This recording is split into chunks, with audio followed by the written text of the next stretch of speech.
Ngayong araw ay tuturuan ko kayo kung paano magmaneho ng sasakyan. Siguraduhin na sa neutral gear ang kambyo. Ilagay ang seatbelt.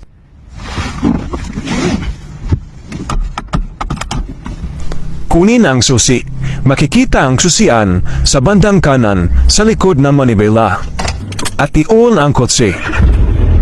Sa bandang paanan ay may 3 tapakan, isa sa kaliwa, isa sa kanan, at isa sa gitna. Hawakan ang kambyo na makikita sa gawing kanan. Apakan ang nasa kaliwang tapakan habang nakaabang naman ang kanang paa sa kanang tapakan. Hilaing pakaliwa ang kambyo at itulak pataas at dang-dahang bitawan ang handbrake at dang-dahang bitawan ang kaliwang tapakan sa kaliwang paa habang diinan ang tapakan sa kanang paa. Ayos. Andar na.